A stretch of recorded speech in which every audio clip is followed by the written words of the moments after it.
Pernahkah kamu merasa lelah, bukan karena pekerjaan, tapi karena terlalu sibuk memikirkan orang lain? Kita hidup di zaman di mana semua orang berbicara, berdebat, dan berusaha terdengar. Tapi jarang yang benar-benar mendengarkan dirinya sendiri. Kita mudah terbawa arus komentar, pendapat, dan drama yang bahkan bukan milik kita. Lama-lama, kita lupa sebenarnya siapa yang sedang menjalani hidup ini. Filsafat Stoik mengajarkan bahwa kedamaian tidak datang dari mengendalikan dunia luar, tapi dari mengarahkan pikiran kita. Ketika kita mulai fokus pada diri sendiri, saat kita berani diam dan menahan diri untuk tidak ikut dalam setiap keramaian, hidup akan berubah. Bukan karena dunia menjadi lebih tenang, tapi karena batin kita yang menjadi lebih tenang. Ingat, arahkan pikiranmu, temukan ketenanganmu, dan di momen itulah, kamu akan melihat bahwa fokus dan diam bukan tanda lemah, melainkan tanda kamu sudah menguasai dirimu. Kita sering merasa lelah, padahal bukan tubuh yang kehabisan tenaga. Yang lelah adalah pikiran. Karena setiap hari, kita memberi perhatian pada terlalu banyak hal, bahkan pada hal-hal yang sebenarnya tidak layak untuk kita pikirkan. Bayangkan, setiap kali kamu memberikan perhatian, itu seperti kamu menyerahkan setetes air dari wadah kecil yang kamu bawa. Air itu adalah energi mentalmu, fokusmu, tenagamu, dan setiap kali kamu menaruh perhatian pada sesuatu, setetes itu hilang.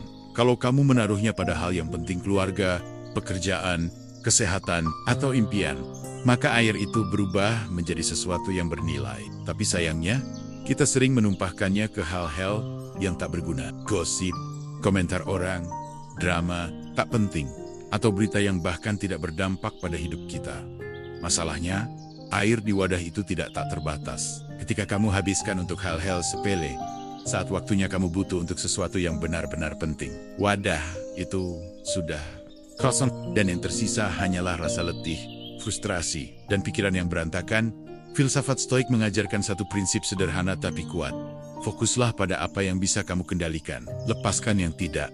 Kedengarannya mudah, tapi praktiknya butuh kesadaran penuh. Karena dunia ini akan terus melemparkan umpan untuk menarik perhatianmu. Seseorang di media sosial membuat status yang menyindir. Ada berita panas yang membuat semua orang marah. Ada rekan kerja yang berkata sesuatu yang memancing emosi. Dan setiap kali kamu terpancing, kamu sedang membayar dengan perhatianmu. Pertanyaannya sederhana. Apakah layak? Apakah hal itu pantas mendapat bagian dari hidupmu yang terbatas? Atau sebenarnya, itu hanyalah kebisingan yang seharusnya kamu biarkan lewat begitu saja? Bayangkan kalau setiap pagi, kamu punya 100 koin emas. Setiap kali kamu memberi perhatian, kamu mengeluarkan 1 koin. Kalau kamu habiskan 50 koin pertama, hanya untuk membalas komentar orang, mengikuti drama selebriti, atau memikirkan ucapan yang menyinggung hatimu, maka saat sore tiba, saat kamu ingin belajar, bekerja, atau membangun masa depan, koinmu sudah habis, dan kamu hanya bisa menatap kosong. Merasa lelah, lalu berkata, kenapa aku nggak punya energi lagi? Kita perlu berani mengatakan pada diri sendiri, tidak semua hal pantas mendapat perhatianku. Dan itu bukan berarti kita tidak peduli, tapi kita sedang melindungi pikiran kita dari pencurian energi. Orang lain boleh berkata apa saja, media boleh menyiarkan apa saja, tapi kita punya hak penuh untuk memutuskan mana yang akan kita simpan di kepala dan mana yang akan kita buang. Salah satu latihan sederhana yang diajarkan oleh para filsuf kuno adalah ini. Setiap kali ada sesuatu yang memancing emosimu, berhenti sejenak dan tanyakan, apakah ini akan penting dalam 5 tahun ke depan? Apakah aku bisa mengendalikan atau mengubah situasi ini? Apa yang akan hilang dari hidupku kalau aku mengabaikannya? Kalau jawabannya adalah tidak penting, tidak bisa aku kendalikan, atau tidak akan mengubah apa-apa, maka lepaskan. Biarkan itu lewat, sama seperti awan lewat di langit, karena yang sering kita lupakan adalah perhatian itu bukan cuma soal waktu.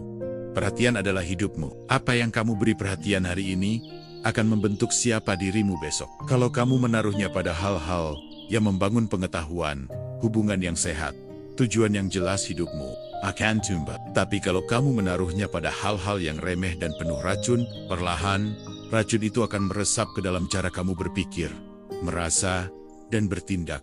Diam bukan berarti kalah, mengabaikan bukan berarti tidak mampu. Justru, memilih untuk tidak memberi perhatian pada hal yang tidak penting adalah tanda bahwa kamu sudah mengerti nilai dirimu sendiri. Kamu tidak lagi membiarkan orang lain, berita, atau dunia luar mengendalikan I see, kamu yang mengarahkan. Itulah sebabnya, ketika kita menyadari bahwa tidak semua hal pantas mendapat perhatian, kita sedang mengambil alih kemudi hidup kita. Bukan dunia yang mengatur arah kita, tapi kita sendiri yang menentukan. Dan ketika kita sudah sampai di titik itu, kita akan merasakan satu hal yang sulit dibeli, ketenangan. Karena pada akhirnya, kebisingan di luar tidak pernah benar-benar berhenti. Yang bisa kita lakukan hanyalah memastikan bahwa kebisingan itu tidak pernah sampai merusak kedamaian di dalam. Arahkan pikiranmu, temukan ketenanganmu di dunia yang bising seperti sekarang. Diam sering disalahartikan. Orang mengira kalau kita diam, berarti kita tidak punya pendapat. Kalau kita tidak membalas, berarti kita kalah. Kalau kita tidak bereaksi, berarti kita takut. Padahal, kenyataannya seringkali justru sebaliknya. Diam bisa menjadi bentuk kekuatan yang tidak dimengerti oleh mereka yang terbiasa hidup dalam kebisingan. Diam adalah pilihan sadar. Pilihan untuk tidak membuang energi pada hal yang tidak pantas. Kita hidup di zaman di mana semua orang merasa harus berbicara, harus membalas, harus memberikan pendapat tentang segala hal. Media sosial membuat kita seperti terjebak di arena gladiator, di mana setiap orang bisa melemparkan kata-kata tajam, dan yang lain merasa wajib membalas untuk membuktikan diri. Tapi filsafat Stoik mengajarkan, tidak semua tantangan harus dihadapi dengan pedang terhunus. Kadang, kekuatan terbesar adalah saat kita mampu menahan diri.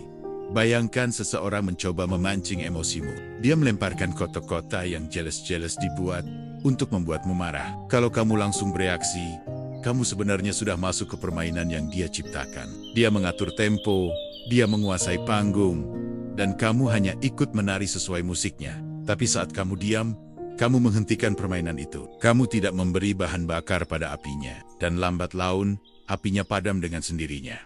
Marcus Aurelius pernah menulis dalam Meditations, "You always own the option of having no opinion." Kamu selalu punya pilihan untuk tidak memberi opini. Dan itu bukan tanda ketidaktahuan itu. Tanda bahwa kamu tahu kapan berbicara akan membawa manfaat. Dan kapan itu hanya akan menambah kekacauan. Diam juga memberi kita ruang. Ruang untuk memproses informasi sebelum bereaksi. Ruang untuk memastikan bahwa yang kita katakan nanti bukan hasil dorongan emosi sesaat, tapi hasil dari pikiran yang jernih. Karena banyak masalah besar dalam hidup sebenarnya lahir dari reaksi kecil yang tidak dipikirkan. Satu kalimat yang diucapkan saat marah bisa merusak hubungan yang dibangun bertahun-tahun. Satu komentar pedas bisa membuat orang lain menyimpan luka yang tidak kita sadari. Orang yang kuat bukanlah yang paling cepat membalas, tapi yang mampu menahan diri untuk membalas sampai benar-benar perlu. Itu sebabnya, diam sering menjadi tanda bahwa kita sudah menang. Bukan pada orang lain, tapi pada diri sendiri. Tentu saja, diam bukan berarti pasif atau menghindar dari kebenaran. Ada saatnya kita harus berbicara untuk membela prinsip, untuk melawan ketidakadilan, untuk menyampaikan kebenaran. Tapi perbedaan besarnya adalah, orang yang memahami kekuatan diam, tahu kapan harus berbicara dan kapan harus berhenti. Diet, bereaksi pada setiap hal, tidak tergoda oleh setiap provokasi, tidak terpancing oleh setiap komentar. Diam juga bisa menjadi cermin harga diri. Karena ketika kita tahu nilai diri kita tidak merasa perlu membuktikannya pada semua orang. Kita tidak butuh memenangkan setiap perdebatan. Karena kita paham bahwa waktu dan energi kita terlalu berharga untuk dihabiskan di medan yang salah. Cobalah sekali-kali melakukan latihan ini. Saat ada seseorang yang menyerangmu dengan kata-kata, jangan langsung membalas. Ambil jeda, tarik napas, biarkan jeda itu memisahkan stimulus dan respons. Tanyakan pada dirimu, apakah membalas ini akan membuat hidupku lebih baik? Atau aku hanya ingin menang sesaat dan menyesal kemudian? Kebanyakan orang tidak pernah belajar berhenti. Mereka hanya tahu maju. Mereka membalas setiap serangan, mengomentari setiap hal, dan akhirnya kelelahan sendiri. Sementara itu, orang yang tahu kekuatan diam akan selalu punya energi untuk hal-hal yang benar-benar penting. Kekuatan diam juga membuat kita misterius. Orang tidak bisa membaca langkah kita berikutnya. Mereka tidak tahu apa yang ada di pikiran kita, dan ketidaktahuan itu seringkali membuat mereka berhenti mencoba mengganggu. Diam menciptakan jarak yang aman antara kita dan kebisingan dunia. Kita tidak selalu bisa mengontrol apa yang orang lain katakan atau lakukan. Tapi kita selalu bisa mengontrol bagaimana kita merespons. Dan saat kita memilih diam, kita sedang mengatakan, pada dunia, aku tidak akan membiarkan kalian mengatur emosiku. Aku yang memegang kendali. Pada akhirnya, diam bukanlah kelemahan. Diam adalah tanda bahwa kita sudah cukup kuat untuk tidak terjebak dalam permainan orang lain. Bahwa kita sudah cukup dewasa untuk tahu kapan harus maju dan kapan harus membiarkan badai lewat tanpa kita perlu bergerak. Jadi, lain kali, ketika dunia memprovokasimu untuk bereaksi, ingatlah, tidak membalas adalah sebuah pilihan. Dan kali, itu adalah pilihan yang paling berkuasa. Arahkan pikiranmu. Temukan ketenanganmu. Ada satu kebiasaan yang dayom-dayom menguras energi kita setiap hari, yaitu ikut terlibat dalam masalah yang sebenarnya bukan masalah kita. Kita mungkin melakukannya karena merasa peduli, atau karena ingin membantu, atau kadang, tanpa sadar, karena ingin merasa penting. Tapi kenyataannya, tidak semua pintu yang terbuka harus kita masuki. Tidak semua api yang terlihat harus kita siram. Dan yang paling penting, tidak semua masalah adalah masalahmu. Dunia ini penuh dengan drama, konflik keluarga, perseteruan di tempat kerja, pertengkaran di media sosial, gosip tetangga, politik, persaingan bisnis. Setiap hari, selalu ada sesuatu yang bisa memancing kita untuk ikut campur. Dan kalau kita tidak hati-hati, kita akan menghabiskan waktu dan energi untuk memecahkan teka-teki yang tidak pernah diminta untuk kita pecahkan. Filsafat Stoik mengajarkan batas kendali. Kita punya tanggung jawab terhadap hal-hal yang ada di bawah kendali kita. Pikiran kita, tindakan kita, reaksi kita. Tapi kita tidak punya kewajiban untuk mengontrol atau memperbaiki hidup semua orang. Karena seringkali, ketika kita terlalu ikut campur, kita justru menempatkan diri di tengah badai yang bukan milik kita. Bayangkan, seseorang sedang berdiri di tengah hujan badai. Kamu mendekat untuk menolong, tapi ternyata dia tidak ingin keluar dari sana. Bahkan, dia marah ketika kamu mencoba menariknya. Pada akhirnya, kamu yang ikut basah, tapi badai tetap ada di sana. Begitulah ketika kita masuk ke drama yang bukan milik kita, kita hanya menukar ketenangan kita dengan kekacauan yang tidak bisa kita atasi. Ada juga sisi lain yang lebih halus. Kadang, kita merasa terpanggil untuk memberi pendapat setiap kali ada konflik. Kita ingin menjadi penengah, pemberi solusi, atau pembela kebenaran. Tapi kita lupa bertanya, apakah mereka benar-benar menginginkan solusi?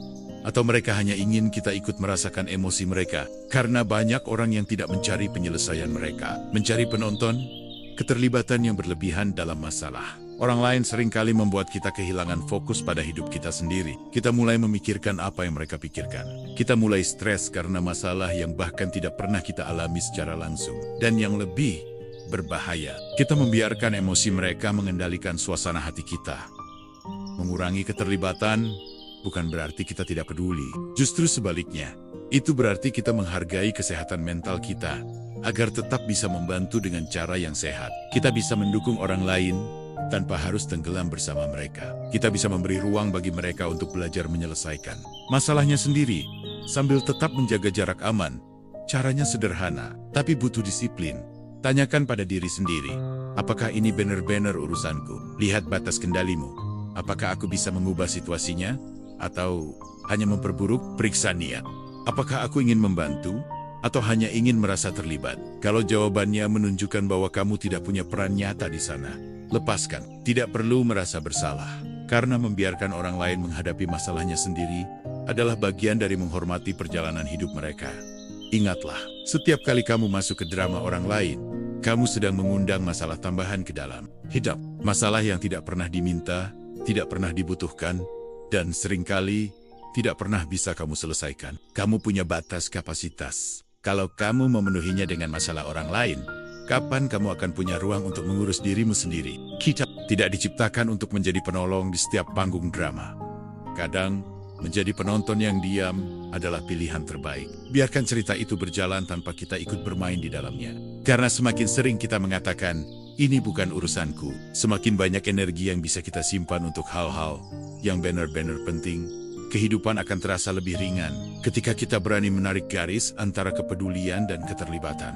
Lebih, kita tetap bisa menjadi orang baik tanpa harus menjadi orang yang selalu ikut campur. Kita tetap bisa mendengar cerita tanpa harus terseret ke dalam konflik. Pada akhirnya, mengurangi keterlibatan dalam drama orang lain bukan hanya soal melindungi diri. Ini juga soal menghormati kebebasan mereka untuk menjalani hidupnya sendiri, membuat kesalahan, belajar, dan tumbuh. Karena sama seperti kita tidak ingin orang lain mengatur hidup kita, mereka pun berhak menjalani hidup sesuai pilihannya. Jadi, mulai hari ini, saat dunia mencoba menyeretmu masuk ke panggung drama, tarik napas, tersenyum, dan katakan dalam hati, itu bukan urusanku. Arahkan pikiranmu, temukan ketenanganmu. Pernahkah kamu merasa satu hari penuh berlalu, tapi kamu tidak benar-benar melakukan sesuatu yang berarti? Pagi terasa penuh semangat, tapi menjelang siang, kepala mulai berat. Menjelang sore, kamu hanya ingin berbaring, tanpa tenaga untuk melakukan hal penting. Itu bukan selalu soal fisik. Seringkali, yang lelah adalah pikiran kita. Kita kehabisan energi mental. Energi mental ini seperti baterai di ponsel. Setiap aktivitas yang kita lakukan, setiap keputusan yang kita buat, setiap emosi yang kita rasakan, semuanya menguras daya. Meskipun kita sering membuang baterai ini untuk hal-hal yang sama sekali tidak membangun hidup kita. Kita menghabiskan 1 jam untuk berdebat di media sosial. Kita memikirkan perkataan orang yang menyinggung kita berhari-hari. Kita terjebak di siklus berita yang membuat kita cemas, tapi tidak mengubah apapun. Dan saat kita mau mulai belajar, bekerja, atau mengejar impian, daya sudah hampir habis. Filsafat Stoik mengajarkan bahwa hidup kita dibentuk oleh apa yang kita beri perhatian. Kalau perhatian itu kita arahkan ke hal-hal kecil, remeh, atau merusak, maka hidup kita akan penuh dengan kekacauan kecil yang merusak. Tapi kalau perhatian itu kita fokuskan pada hal-hal yang membangun, pengetahuan, hubungan sehat, kesehatan fisik dan mental, keterampilan baru, maka hidup kita akan berkembang. Masalahnya, banyak orang tidak sadar bahwa energi mental itu terbatas. Mereka memperlakukannya seolah tak pernah habis. Padahal begitu terbuang, kita butuh waktu lama untuk mengisinya kembali. Itu sebabnya, kita perlu mulai menghargai energi mental kita. Menghargai energi mental berarti kita mulai memilih secara sadar apa yang pantas dipikirkan dan apa yang harus diabaikan. Mana percakapan yang layak diikuti dan mana yang cukup kita dengar sambil tersenyum. Kapan harus berkata ya dan kapan harus berani berkata tidak. Marcus Aurelius pernah menulis, "You have power over your mind, not outside events. Realize this, and you will find strength." Kita punya kuasa atas pikiran kita. Kalau kita menggunakannya untuk hal yang benar, itu akan memberi kita kekuatan. Kalau kita membiarkannya terbuang di tempat yang salah, itu akan menguras kita habis-habisan. Coba, pikirkan seperti ini.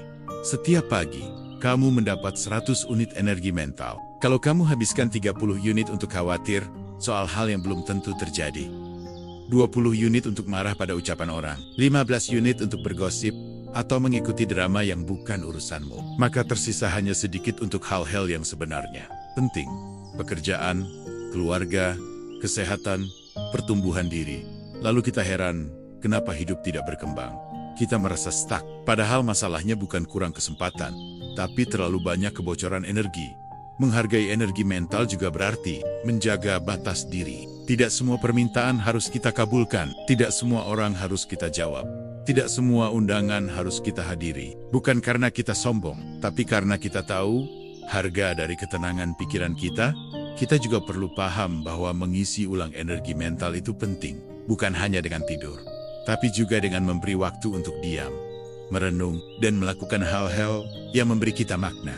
Membaca buku yang memperluas wawasan, berjalan santai tanpa ponsel di tangan, menulis jurnal untuk mengurai pikiran.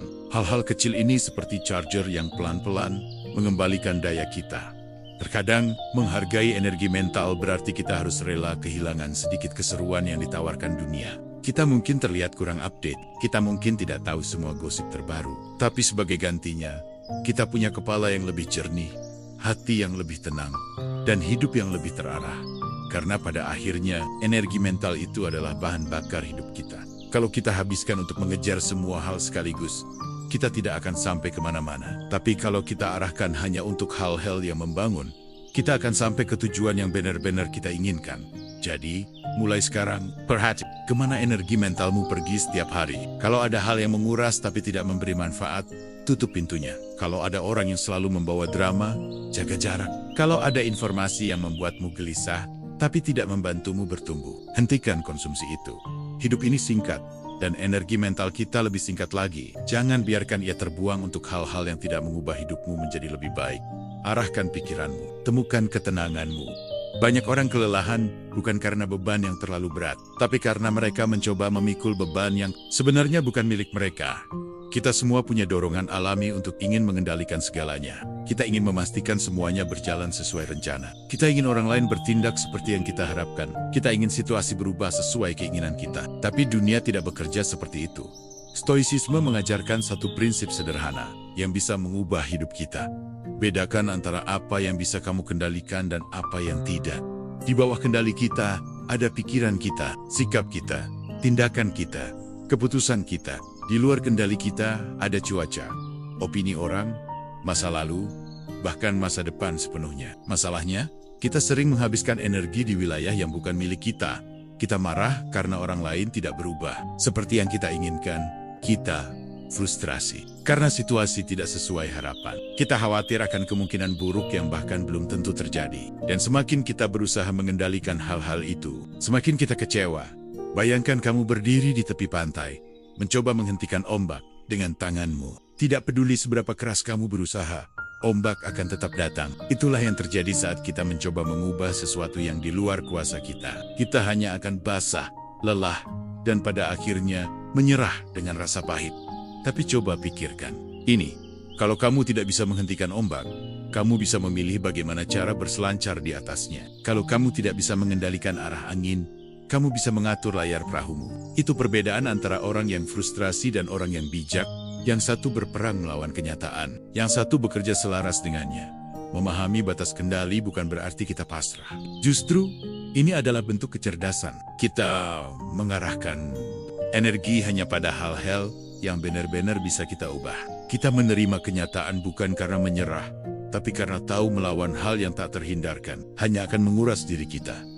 Cobalah tanyakan pada diri sendiri, setiap kali merasa tertekan, apakah ini di bawah kendaliku? Kalau iya, apa langkah nyata yang bisa aku ambil? Kalau tidak, bagaimana aku bisa menerimanya dengan tenang? Misalnya, kamu tidak bisa mengendalikan apakah orang lain menghargai usahamu atau tidak. Tapi kamu bisa mengendalikan kualitas kerja yang kamu berikan. Kamu tidak bisa mengendalikan apakah hari akan hujan atau cerah. Tapi kamu bisa memutuskan apakah akan membawa payung atau tidak. Kamu tidak bisa mengendalikan masa lalu, tapi bisa memutuskan apakah akan terus terjebak di dalamnya atau bergerak maju. Marcus Aurelius menulis, "You have power over your mind, not outside events. Realize this, and you will find strength." Ketika kita sadar bahwa satu-satunya yang benar-benar bisa kita kendalikan adalah pikiran kita, kita akan berhenti membuang energi untuk mencoba mengatur dunia. Dan anehnya, ketika kita berhenti memaksakan kontrol atas hal-hal yang tidak bisa kita ubah, hidup kita justru terasa lebih ringan. Banyak orang tidak menyadari bahwa penderitaan mereka bukan datang dari situasi, tapi dari penolakannya terhadap kenyataan. Mereka terjebak dalam pikiran seperti, seharusnya tidak seperti ini, atau kenapa ini terjadi padaku. Padahal kenyataan tidak peduli pada kata seharusnya. Ia hanya berjalan sesuai hukumnya. Dan tugas kita adalah menyesuaikan langkah kita, bukan memaksa dunia untuk berhenti.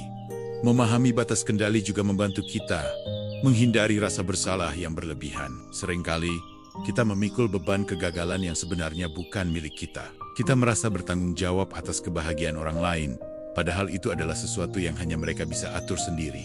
Kita merasa gagal karena tidak bisa menyelamatkan semua orang. Padahal menyelamatkan semua orang memang di luar kemampuan manusia.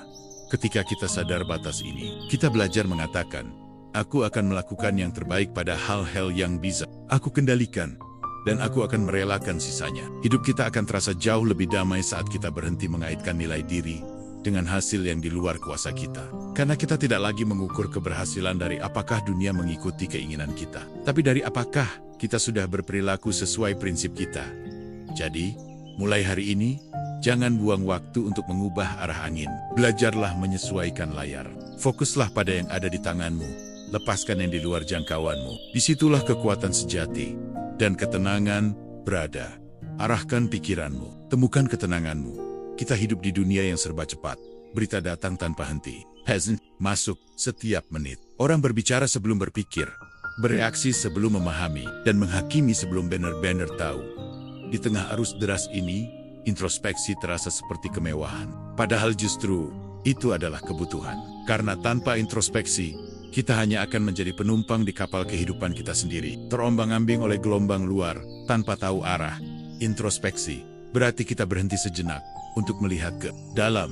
Kita memeriksa pikiran kita menilai kembali tindakan kita. Kita bertanya pada diri sendiri, apakah aku sudah bertindak sesuai dengan nilai-nilaiku? Apakah kata-kata yang kuucapkan hari ini membawa manfaat atau justru melukai? Apakah keputusanku diambil dengan pikiran jernih atau karena dorongan emosi? Filsafat Stoik mengajarkan bahwa kita harus lebih dulu menguasai diri sendiri sebelum mencoba menguasai keadaan, dan menguasai diri dimulai dari kebiasaan mengevaluasi diri. Marcus Aurelius, Kaisar Romawi, yang juga seorang filsuf Stoik, setiap malam menulis jurnal tentang hal-hal yang ia lakukan hari itu. Ia merenungkan kesalahan yang ia buat, sikap yang ia sesali, atau keputusan yang bisa ia perbaiki. Bagiannya, introspeksi adalah cara untuk memastikan bahwa setiap hari ia sedikit lebih baik daripada kemarin. Masalahnya, banyak orang terlalu cepat berbicara, terlalu cepat bereaksi, terlalu cepat menghakimi, tanpa memberi ruang pada pikirannya untuk mencerna. Hasilnya, banyak kata yang seharusnya tidak diucapkan terlanjur keluar. Banyak tindakan yang seharusnya tidak dilakukan sudah terlanjur terjadi, dan penyesalan datang terlambat. Introspeksi memberi kita jeda. Jeda itu seperti ruang hening antara stimulus dan respons. Ruang di mana kita bisa memilih reaksi yang benar, bukan hanya reaksi yang instingtif. Ruang di mana kita bisa mempertimbangkan, apakah ini bermanfaat? Apakah ini sesuai dengan siapa aku ingin menjadi? Membangun kebiasaan introspeksi tidak berarti kita harus menghabiskan waktu berjam-jam untuk merenung di gunung. Cukup mulai dari hal-hal kecil. Sebelum berbicara, tarik napas dalam dan pikirkan apakah kata-kata itu akan membangun atau merusak. Sebelum mengambil keputusan, tanyakan pada diri sendiri, apakah itu sejalan dengan tujuan jangka panjangmu? Sebelum tidur, luangkan beberapa menit untuk mengingat kembali hari ini. Apa yang berjalan baik? Apa yang bisa diperbaiki? Semakin sering kita melakukan ini, semakin tajam kesadaran kita terhadap pikiran dan tindakan kita sendiri. Kita mulai menyadari pola yang selama ini tidak terlihat. Mungkin kita akan sadar bahwa kita sering bereaksi berlebihan pada kritik, atau kita sering mengambil keputusan tergesa-gesa hanya karena tidak ingin terlihat lamban. Kesadaran ini memberi kita kekuatan untuk mengubahnya. Introspeksi juga melatih kerendahan hati, karena saat kita berani melihat ke dalam, kita akan menemukan bahwa kita juga punya kekurangan dan kesalahan. Kita bukan pusat dunia, kita bukan selalu korban, tapi kadang juga menjadi penyebab masalah. Kesadaran ini membuat kita lebih sabar terhadap orang lain, karena kita tahu kita pun sedang belajar.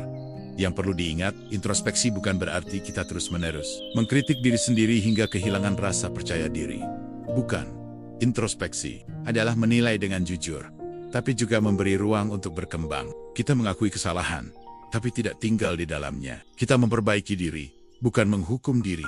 Ketika kita rutin mengevaluasi pikiran dan tindakan kita, dunia luar tidak lagi bisa dengan mudah menggoyahkan kita. Kita menjadi lebih tenang, karena kita tahu alasan di balik tindakan kita. Kita tidak lagi terjebak dalam reaksi cepat, karena kita terbiasa mengambil jeda untuk berpikir.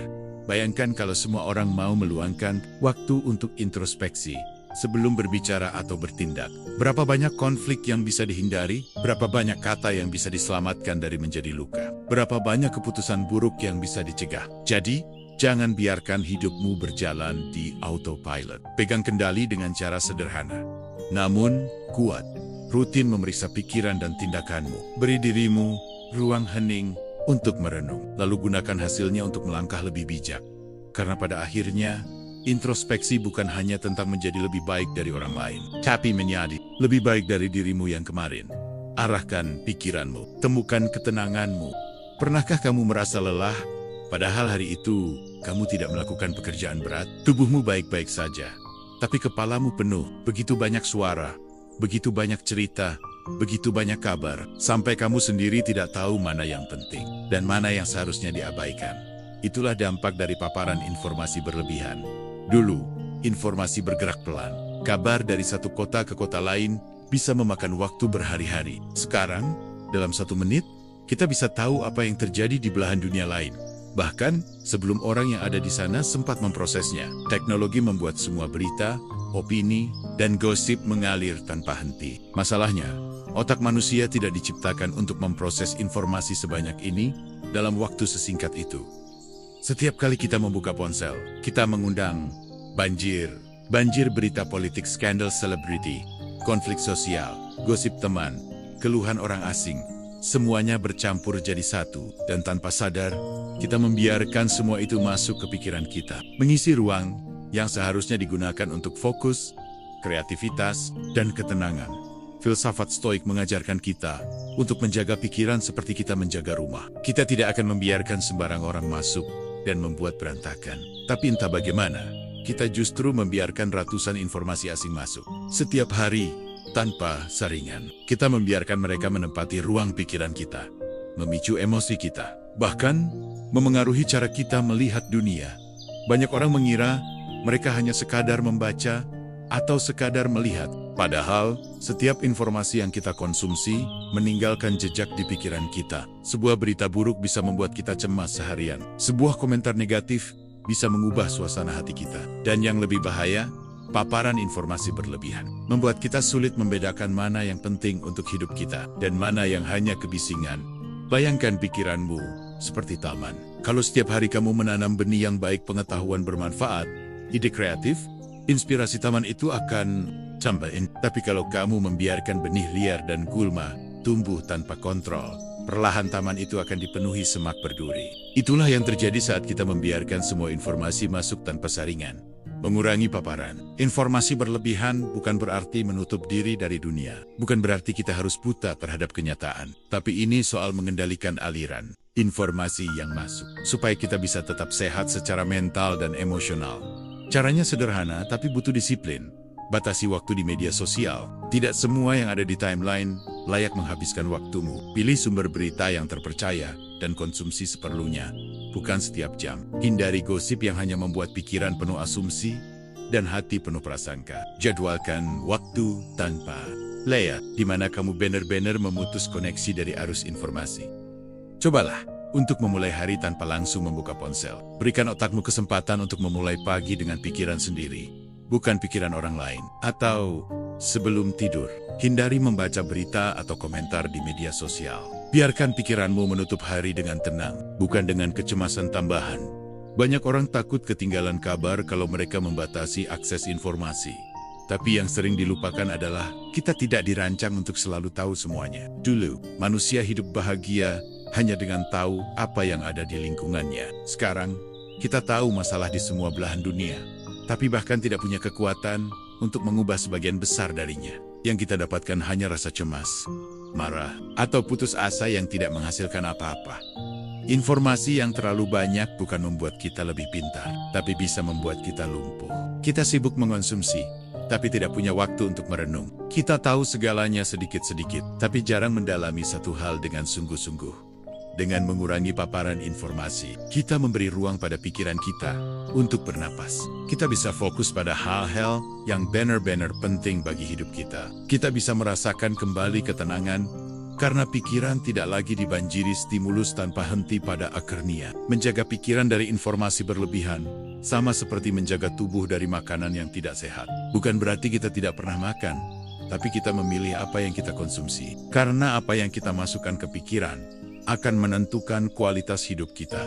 Jadi, mulai hari ini, tanyakan setiap kali kamu akan membuka ponsel atau membaca berita, apakah ini akan membangun hidupku atau hanya menguras emosiku? Kalau jawabannya adalah yang kedua, tutup saja. Pikiranmu layak mendapat ketenangan, bukan kebisingan.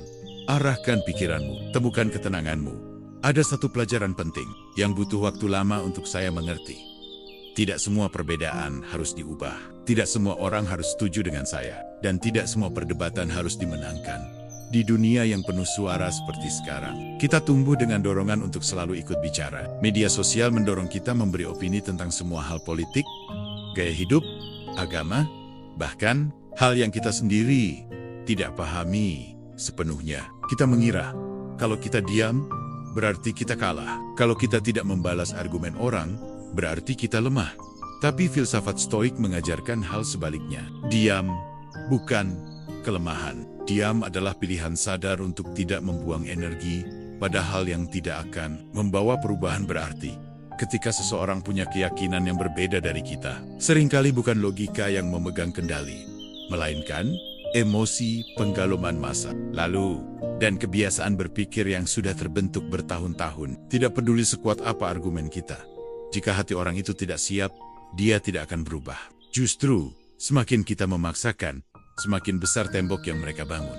Coba ingat, berapa banyak perdebatan yang kamu menangkan secara logika, tapi membuat hubungan menjadi renggang. Berapa banyak energi yang kamu habiskan untuk membuktikan bahwa kamu benar, hanya untuk menyadari bahwa tidak ada yang benar-benar berubah. Belajar menerima perbedaan berarti kita paham bahwa dunia tidak akan pernah penuh dengan orang yang berpikir sama. Kita tidak selalu bisa mengubah pandangan orang lain, dan itu tidak masalah. Kita bisa hidup berdampingan dengan orang yang berbeda cara pandangnya, tanpa harus terus berkonflik. Marcus Aurelius pernah menulis, "Kamu punya kekuatan untuk tidak berpendapat." Artinya, kita bisa memilih untuk tidak selalu ikut dalam percakapan yang memancing perdebatan. Kita bisa memilih untuk tidak menanggapi komentar yang hanya akan memicu pertengkaran. Kita bisa memilih untuk tetap tenang, meskipun di sekitar kita ada suara yang memprovokasi. Memilih diam bukan berarti kita tidak peduli. Bukan berarti kita membiarkan kebohongan menyebar. Tapi kita tahu kapan waktunya berbicara, dan kapan diam akan lebih bijak. Dia memberi kita kesempatan untuk mendengarkan.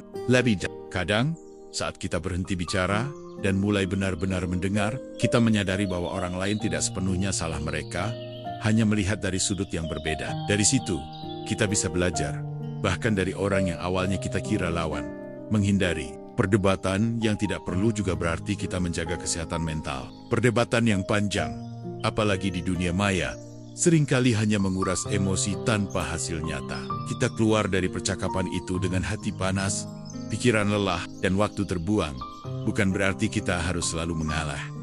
Kalau prinsip kita terancam, kalau ada ketidakadilan yang nyata, kita tentu boleh berbicara dan bertindak. Tapi untuk banyak hal lainnya, kita bisa memilih jalur tenang, menerima bahwa orang lain berbeda, dan membiarkan mereka berjalan dengan keyakinannya. Seni menerima perbedaan adalah seni membebaskan diri. Bebas dari kebutuhan untuk selalu benar. Bebas dari dorongan untuk selalu diakui. Bebas dari rasa harus mengubah semua orang agar sesuai dengan kita. Ketika kita sudah tidak merasa perlu memaksakan pendapat, kita akan merasakan ringan. Kita bisa fokus pada hal-hal yang benar-benar penting. Membangun diri, menjaga hubungan yang sehat, dan mengisi hidup dengan hal-hal yang memberi makna. Akhirnya, kita akan sadar, dunia ini memang berwarna. Ada yang setuju dengan kita, ada yang tidak. Ada yang memahami kita, ada yang salah paham. Dan itu semua tidak perlu membuat kita gelisah. Karena kebahagiaan tidak datang dari membuat semua orang berpikir seperti kita. Kebahagiaan datang saat kita bisa hidup damai, meskipun berbeda. Jadi, lain kali kamu tergoda untuk membuktikan bahwa kamu benar, tanyakan pada dirimu, apakah ini akan mengubah sesuatu, atau hanya menguras energi? Kalau jawabannya adalah yang kedua, mungkin diam adalah pilihan terbaik. Arahkan pikiranmu, temukan ketenanganmu. Dalam hidup, kita akan selalu dihadapkan pada berbagai stimulus. Ada yang menyenangkan, ada yang mengejutkan, ada yang membuat kita marah. Kata orang, sesuatu terjadi begitu saja. Tapi sebenarnya, yang terjadi hanyalah stimulus itu sendiri, yang membuat hidup kita tenang atau kacau. Bukan stimulusnya, melainkan bagaimana kita meresponnya. Masalahnya, kebanyakan dari kita tidak memberi jarak antara stimulus dan respon. Sesuatu terjadi dan kita langsung bereaksi. Kita tersinggung langsung membalas. Kita merasa diperlakukan tidak adil langsung marah. Kita melihat komentar negatif langsung mengetik balasan.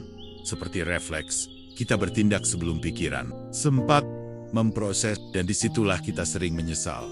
Epictetus, filsuf Stoik, pernah mengingatkan, bukan peristiwa yang mengganggu kita, tetapi pendapat kita tentang peristiwa itu. Artinya, stimulus itu netral sampai pikiran kita memberinya makna. Kalau kita memberi makna negatif, respon kita pun akan negatif. Kalau kita memberi makna positif, atau setidaknya netral, respon kita akan lebih tenang. Disinilah dia menjadi kekuatan yang luar biasa. Bukan diam karena takut, tapi diam yang disengaja. Diam yang memberi ruang untuk pikiran jernih. Sebelum kita merespon saat kita diam, kita memberi waktu bagi emosi untuk mereda. Kita memberi kesempatan bagi logika untuk mengambil alih. dari impuls. Kita membuka jarak walau hanya beberapa detik antara apa yang kita alami dan apa yang akan kita lakukan. Banyak masalah besar dalam hidup sebenarnya berasal dari reaksi yang terlalu cepat. Kata-kata yang diucapkan dalam amarah, keputusan yang dibuat dalam ketakutan, tindakan yang diambil dalam euforia. Kalau saja ada jeda, kalau saja kita memberi ruang sejenak, mungkin hasilnya akan sangat berbeda. Memberi ruang untuk pikiran jernih bukan berarti kita harus menunda semua tindakan. Kadang, kita memang perlu bertindak cepat, tapi dalam banyak situasi, mengambil napas dalam, menghitung sampai 3, atau sekadar duduk diam sebentar, bisa membuat kita melihat situasi dengan lebih jelas. Contohnya sederhana, ketika seseorang mengkritik kita, stimulus pertama yang muncul biasanya adalah defensif, ingin membela diri atau membalas. Tapi kalau kita menahan diri sejenak, kita mungkin melihat bahwa kritik itu ada benarnya, atau setidaknya tidak perlu dibalas dengan emosi. Atau ketika ada peluang yang tampak menggiurkan, kita mungkin tergoda untuk langsung mengambilnya. Tapi jika kita memberi ruang sebentar untuk berpikir, kita bisa menilai risikonya dengan lebih rasional. Di dunia yang serba cepat seperti sekarang, memberi jarak antara stimulus dan respon adalah bentuk perlawanan. Perlawanan terhadap dorongan untuk selalu reaktif. Perlawanan terhadap tekanan untuk selalu segera. Dan justru, disitulah letak kebijaksanaan. Bayangkan pikiranmu seperti danau. Kalau permukaannya bergelombang karena badai emosi, kita tidak bisa melihat ke dalamnya. Tapi kalau kita menunggu, membiarkan air itu tenang, tiba-tiba segalanya menjadi jernih. Diam adalah proses menenangkan danau itu. Bukan berarti kita akan selalu tenang. Kita manusia, emosi akan tetap datang. Tapi kita bisa melatih diri untuk tidak langsung bereaksi setiap kali ada rangsangan. Kita bisa memilih respon yang lebih selaras dengan nilai-nilai dan tujuan hidup kita. Semakin sering kita melatih jarak ini, semakin kita merasa hidup tidak mudah mengguncang kita. Kita jadi tidak cepat terpancing oleh kata-kata orang, tidak mudah terseret oleh suasana hati orang lain. Dan yang paling penting, kita jadi lebih jarang menyesal karena respon kita sendiri. Jadi, lain kali ada sesuatu yang memancing reaksi cepat darimu, ingatlah ini. Kamu tidak harus merespon sekarang. Kamu boleh diam sebentar. Kamu boleh memberi ruang bagi pikiranmu untuk memilih respon terbaik. Di antara stimulus dan respon, ada kebebasan. Dan di kebebasan itulah letak kekuatanmu. Arahkan pikiranmu, temukan ketenanganmu. Ada satu kesalahan yang sering kita lakukan tanpa sadar. Kita terlalu sibuk membuktikan diri kepada orang lain, sampai lupa membangun diri untuk diri sendiri. Kita ingin terlihat pintar di mata teman-teman. Kita ingin dianggap sukses di mata keluarga. Kita ingin dipuji, diakui, dan diterima oleh orang yang bahkan mungkin tidak terlalu peduli dengan hidup kita. Tanpa sadar, hidup kita berubah menjadi panggung dan kita sibuk berakting, bukannya bertumbuh. Padahal, kalau kita jujur, pengakuan itu sifatnya sementara. Hari ini kita dipuji, besok bisa saja kita dilupakan. Hari ini orang kagum, besok bisa saja mereka mengkritik. Kalau sumber kebahagiaan kita hanya dari validasi orang lain, kita akan lelah seumur hidup. Filsafat Stoik mengingatkan, fokuslah pada hal-hal yang berada di dalam kendali kita. Pengakuan orang lain tidak sepenuhnya dalam kendali kita. Opini publik sama sekali di luar kendali kita. Yang bisa kita kendalikan hanyalah siapa kita sebenarnya dan bagaimana kita berkembang dari hari ke hari. Pertumbuhan pribadi adalah tentang perjalanan ke dalam diri, tentang menjadi versi yang lebih baik dari diri kita kemarin, bukan tentang menjadi lebih baik dari orang lain. Ini bukan perlombaan, tapi proses membangun pondasi hidup yang kokoh. Bayangkan kalau energi yang kita habiskan untuk membuktikan diri, kita alihkan untuk membangun keterampilan, memperluas wawasan, memperbaiki karakter, dan menguatkan mental. Pelan-pelan, kita akan menyadari bahwa kita tidak lagi butuh pengakuan untuk merasa cukup. Kita merasa cukup karena kita tahu kita sedang bergerak maju. Bertumbuh juga berarti berani jujur dengan diri sendiri. Mengakui kelemahan tanpa merasa rendah diri. Mengakui kekuatan tanpa menjadi sombong. Kita melihat diri kita secara utuh, bukan hanya topeng yang ingin kita tunjukkan ke dunia. Sayangnya, banyak orang terjebak dalam pola hidup pembuktian diri. Mereka mengukur nilai dirinya dari komentar, likes, atau standing sosial. Mereka lebih sibuk membangun citra daripada membangun kapasitas. Dan ironisnya, semakin mereka berusaha terlihat hebat, semakin rapuh mereka saat kritik datang. Pertumbuhan pribadi adalah benteng dari rapuhnya hati itu. Karena ketika kita tahu siapa diri kita dan sedang dalam proses menjadi lebih baik, kritik bukan ancaman tapi bahan bakar untuk berkembang. Marcus Aurelius pernah menulis, Apa yang tidak menguntungkan jiwa, tidak menguntungkan manusia. Artinya, apapun yang hanya memuaskan ego, tapi tidak memperkaya jiwa, pada akhirnya hanyalah ilusi pencapaian. Mulailah bertanya pada diri sendiri, hari ini, apa yang aku pelajari? Apa kebiasaan buruk yang sedang aku perbaiki? Apa langkah kecil yang aku ambil untuk mendekatkan diri pada tujuan hidupku? Jika kita bisa konsisten menjawab pertanyaan itu setiap hari, kita akan merasa lebih damai. Bukan karena semua orang setuju dengan kita, tapi karena kita tahu kita sedang berada di jalur yang benar. Dan yang paling menarik, ketika kita fokus pada pertumbuhan pribadi, kita justru akan mendapatkan rasa hormat dan pengakuan bukan karena kita memintanya, tapi karena orang melihat perubahan nyata pada diri kita. Itu pengakuan yang datang secara alami, bukan hasil kejar-kejaran. Mengalihkan fokus dari membuktikan diri ke membangun diri adalah langkah pembebasan. Kita tidak lagi menjadi tawanan opini orang lain. Kita tidak lagi cemas apakah semua orang menyukai. Kita hanya peduli apakah kita sedang tumbuh menjadi pribadi yang lebih kuat, lebih bijak, dan lebih bermanfaat. Ingat, hidup bukan tentang menjadi pusat perhatian. Hidup adalah tentang menjadi pusat pertumbuhan. Dan pertumbuhan itu dimulai ketika kita berhenti mencari validasi di luar dan mulai menciptakan nilai di dalam. Jadi, daripada menghabiskan waktu untuk membuktikan bahwa kamu hebat, gunakan waktu itu untuk benar-benar menjadi hebat. Daripada mengkhawatirkan apa yang orang pikirkan, khawatirkan apakah kamu sudah bergerak menuju versi terbaik dari dirimu. Karena pada akhirnya, yang paling penting bukanlah apa yang orang lain lihat, tapi apa yang kamu tahu tentang dirimu sendiri. Arahkan, temukan ketenanganmu pada akhirnya. Semua yang kita bicarakan hari ini bermuara pada satu hal. Kendali atas pikiran adalah kendali atas hidup. Saat kita mampu memilih apa yang layak dipikirkan, kapan harus diam, dan bagaimana mengarahkan energi kita, hidup menjadi jauh lebih ringan. Filsafat Stoik tidak menjanjikan hidup tanpa badai, tapi mengajarkan bagaimana menjadi kapal yang kokoh di tengah gelombang. Dan itulah yang kita latih bersama di sini.